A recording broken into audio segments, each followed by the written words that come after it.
Ever dreamt of ditching the lecture hall for the boardroom, trading in, those late-night study sessions for late-night pitch decks? Yeah. The allure of the U.S. startup scene, especially for those here on visas like the F1 or H-1B, Right. it's undeniable. Yeah. But let's be real. Turning that entrepreneurial dream Yeah. into a reality Mm-hmm. in a country where your very work authorization Yeah. is tied to your visa status, Yeah. that's a whole other ball game. Luckily, we're here to kind of decode the playbook. Exactly. It's like navigating a maze, but instead of walls, there are legal clauses All right, and sure. immigration regulations. Right. The good news is, with the right map and a bit of know-how, it's totally possible. And that's exactly what we're diving into today, equipping you with the knowledge to navigate the world of U.S. startups on an F1 or H-1B visa. We've got a stack of articles and research, and we're ready to break down the opportunities, the hurdles, and most importantly, the strategies for success. What's fascinating here is how many people arrive with this incredible entrepreneurial energy, Yeah. ready to take on the world. Cool. But they hit this wall of visa restrictions. It's tough. It's crucial to understand these limitations up front so you can strategize accordingly. Totally agree. So let's start with a quick level set for our listeners. We're primarily focusing on the F1, which is your student visa, and the H-1B, the work visa you might transition to after graduation. Both come with their own set of rules when it comes to starting a business. And the first thing to remember is that simply forming a company on paper doesn't mean you have free rein to run it like anyone else. Right. One of the articles actually used a great analogy. Think of it like owning a rental property. Okay.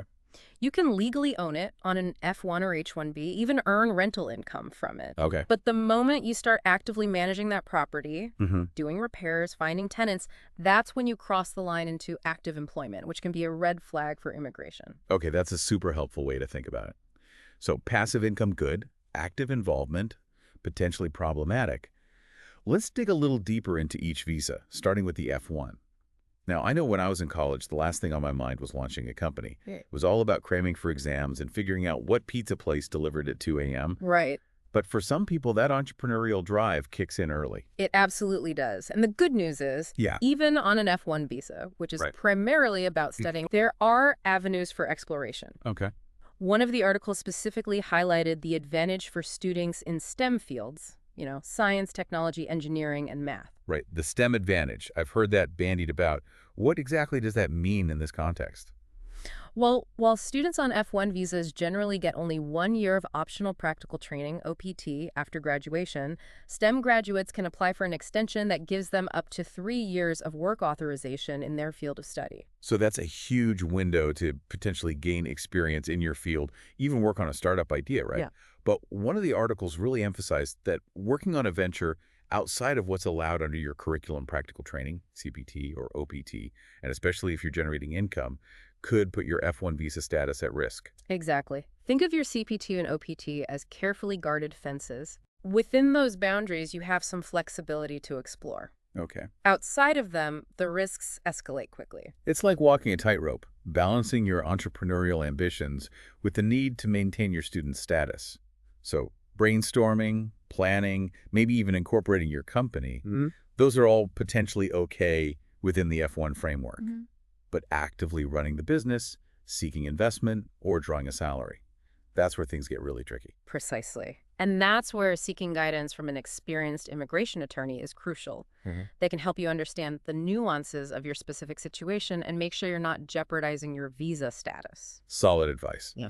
Now, let's say you've graduated, transitioned to an H-1B work visa, landed an amazing job in your field, but that entrepreneurial fire is still burning bright. Right. What are the hurdles you're likely to face at this stage? The H-1B brings its own set of complexities. Unlike the F-1, which ties you to your educational institution, Right. the H-1B is all about employer sponsorship. Your visa, your ability to work in the U.S., is dependent on that specific employer. Right. And this is where things can get tricky for aspiring entrepreneurs. So imagine this, you're at a networking event, Right? maybe even at a hackathon, Yeah. and your groundbreaking app idea is getting some serious buzz. But when someone asks, Yeah, So what's it like being the CEO of your own company? right. You can't exactly shout from the rooftops, Right. "I am," Exactly. even if you're the heart and soul of that operation. That's the H-1B dilemma in a nutshell. It's tough. You're legally bound to your sponsoring employer. And even if they're incredibly supportive of your side hustle, Hmm. there are limitations on working for another company while on an H-1B. Right. It's not just about permission. It's about the legal framework of the visa itself. One of the articles actually shared a story about an entrepreneur on an H-1B who built this amazing fitness app. Right. He was coding after hours, weekends, basically any free moment he had. Wow. His app started gaining traction, investors were knocking, Yeah. but he couldn't legally take a salary from his own company. Oh, wow. Couldn't even publicly present himself as the CEO. Right. It was holding him back from truly scaling his vision. That's a perfect example of how the H-1B can be both a blessing and a hurdle for entrepreneurs. Yeah. And it's why understanding the nuances of active employment versus passive involvement is so crucial. Earning dividends from your company's stock, totally fine. Right. Generating income from an online course you created years ago, no problem. Right. But drawing a salary for the work you're putting into your startup, Yeah. that's where the alarms start going off. So it's not just about the hours you're putting in. Right. It's about how you're financially benefiting from the company. Exactly. It sounds like finding creative workarounds is key here. It is. The articles we've got definitely don't paint a picture of give up on your dreams, but more like get strategic about how you structure things. Absolutely. Okay. One common strategy is to focus on your strengths behind the scenes. Okay. Let's say you're a brilliant engineer with a game-changing software idea. Right. Find a US-based CEO who can handle the operational side, Okay. the fundraising, the public-facing stuff, while you become the technical powerhouse driving the product development. So essentially you're building the engine of the car, even if you're not the one in the driver's seat at the very beginning. Right. I like that analogy. Exactly. Yeah. And while you're focused on building that incredible engine, Okay. having a co-founder who's a U.S. permanent resident or green card holder can be a complete game changer. Okay, so you're talking about teaming up with a superhero sidekick who can navigate the U.S. business landscape Yes. while you're laser focused on the product or technology. Precisely. Right. They can handle things like opening bank accounts, Where- signing contracts, even fundraising, Mhm. all those operational hurdles that can trip you up if you're not careful. It's like building a bridge, right? Yeah. You need the right people on your team Mm, to span those legal and operational gaps. that's a great way to put it. Yeah. And speaking of bridges, one of the articles highlighted an organization Okay. that's doing incredible work to connect international entrepreneurs with Yeah. the resources they need to thrive in the U.S. Mm-hmm. Unshackled Ventures. Yeah. Have you heard of them? I have. They were actually started by immigrants who face these exact challenges firsthand, Right. which I think speaks volumes. Absolutely. Yeah. They understand the unique hurdles faced by immigrant founders, Right. and they're not just providing funding. Yeah. They're offering mentorship, legal guidance, Mm. and even potential pathways to sponsorship. That's huge. It's one thing to get funding.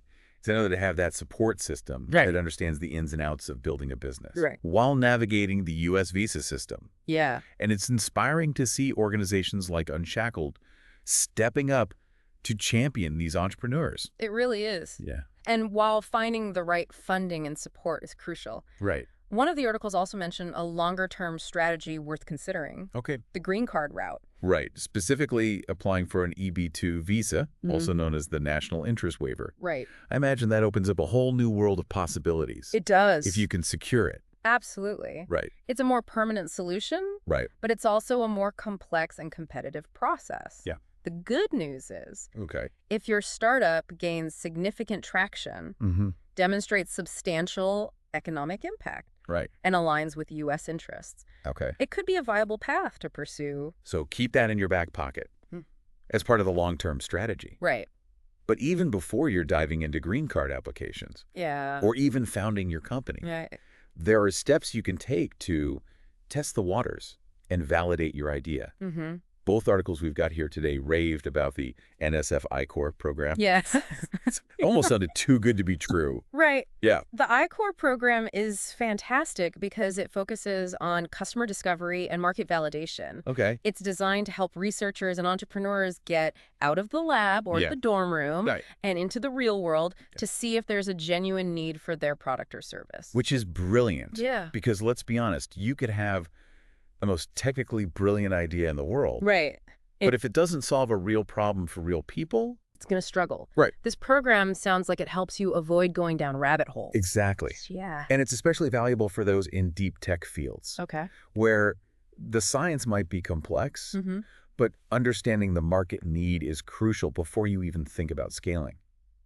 It's like doing your due diligence, not just on the business side, but also on the viability of your idea in the real world. Exactly. That's such a crucial step that often gets overlooked. It is. Okay, so as we wrap up our deep dive here, Yes. I'm feeling a mix of, okay, this is intense, and wow, there are options. Right. It's clear that launching a startup on an F1 or H1B visa in the U.S. is not for the faint of heart. It's not easy. But it's doable.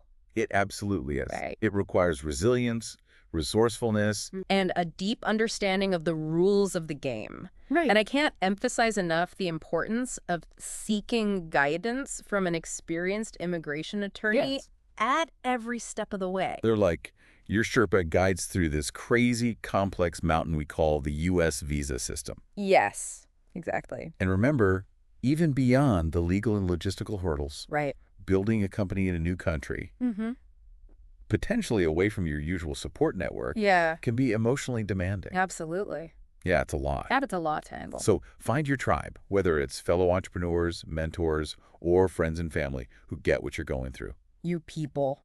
To our listeners, remember, you're not alone. Yes. There's a whole community of dreamers, innovators, and real benders out there cheering you on. Don't be afraid to reach out, connect, and learn from those who have walked this path before you. Absolutely. Your entrepreneurial journey might be a bit more complex, but it's also an incredible opportunity to make a unique impact on the world. I agree. That's it for our deep dive into the world of U.S. startups and visas. Until next time, keep asking questions. Just keep learning. Keep pushing boundaries and keep building the future, one innovative idea at a time.